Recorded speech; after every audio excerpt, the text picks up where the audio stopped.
पिछले वीडियो में हमने प्राकृत संख्या, पूर्ण संख्या और पूर्णांक संख्याओं के बारे में जाना।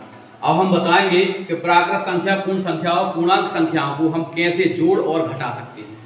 ये संख्या रेखा है, स्केल की सहायता से हम बना सकते हैं। इसमें शून्य है जो बीच में रहता है और शून्य के दाईं ओर होती हैं धनात्मक संख्याएं। धनात्मक से मतलब है प्लस वाली, जोड़ना वाली, और शून्य की बाईं ओर होती हैं माइनस वाली संख्याएं, ऋणात्मक संख्याएं। शून्य के दाईं ओर जितनी संख्याएं हैं वो बढ़ते क्रम में है। शून्य के दाईं ओर हम जितना भी जाएंगे हमें बड़ी संख्या मिलेगी, और शून्य के बाईं ओर जितना भी जाएंगे हमें छोटी संख्या मिलेगी। जैसे कि शून्य है, शून्य से छोटी -1 है, उससे छोटी -2 है, इससे छोटी -3 है। ठीक है, तो सबसे पहले हमें पता होना चाहिए कि -3 और -7 में से छोटी कौन है। तो इन दोनों में से छोटी संख्या ये है। माइनस वाली संख्या जितनी बड़ी हो वो सबसे छोटी होती है। इसके बाद हम देखते हैं कि इनको हम कैसे जोड़ेंगे, कैसे घटाएंगे। तो अभी तक हमें पता है कि यदि हमें 4 में से 2 घटाने को कहा जाए तो हम आसानी से इसको घटाकर इसका आंसर 2 लिख देंगे।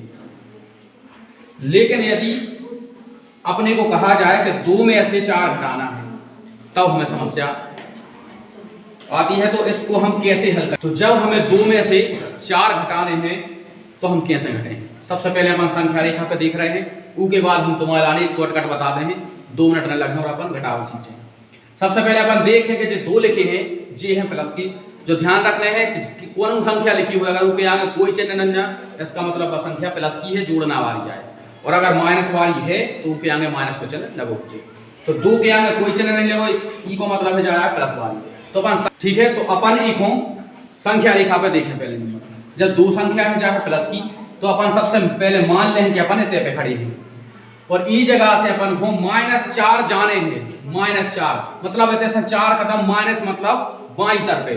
तो अपन इतने तो हैं, इतने से 1 2 3 और 4 इतने आ गए। ई को मतलब अपन कहाँ आ गए? -2 पे। तो ई को आंसर आ है -2। ठीक है, चलो दूसरा सवाल देखें अपन। मान लो अपन को 6 में से 10 घटाने हैं। ठीक है, ध्यान से देखना है अपन ही। तो 6 प्लस वाली संख्या है, इसलिए हम अब सबसे पहले कहानी प्लस वाली 6 पे। अब 6 इधर पे भी लिखे हैं, लेकिन अपन को माइनस वाली संख्या पे नहीं जाने हैं, 6 पे हैं अपन। और इतने से अपन को माइनस होने हैं 10 कदम, मतलब बाईं तरफ इतने से 10 कदम चलने हैं। तो इतने अपन है जैसे 1 2 3 4 5 6 7 8 9 10, अपन आ गए -4 पे, माने ई को आंसर आ है -4। ठीक है, जा तो हो गई संख्या रेखा पे। अब अपन शॉर्टकट में देखें कि अपन केवल सवाल को देख के बिना संख्या रेखा बनाए आराम से घटा सकत कोनो भी संख्या में से, छोटी हो चाहे बड़ी हो। तो जैसे अपन को 7 में से 9 घटाने, अपन इनको कैसे घटे हैं? संख्या रेखा बने हैं, फिर उतने कदम चल हैं। उसे अच्छो है अपन जो देखने हैं कि 7 में से 9 भले ही घटाने हैं, इन दोनों में से बड़ी संख्या कौन सी है? तो बड़ी संख्या है इनमें से 9। तो अपन 9 में से 7 घटे हैं, सो बचे अपनी 2। के बाद अपन इन 2 संख्याओं में देखें कि इन दोनों में से बड़ी संख्या कौन सी है। तो बड़ी है 9, और 9 में चिन्ह काय को है? तो माइनस को। तो आंसर में भी अपन माइनस को चिन्ह लगे हैं।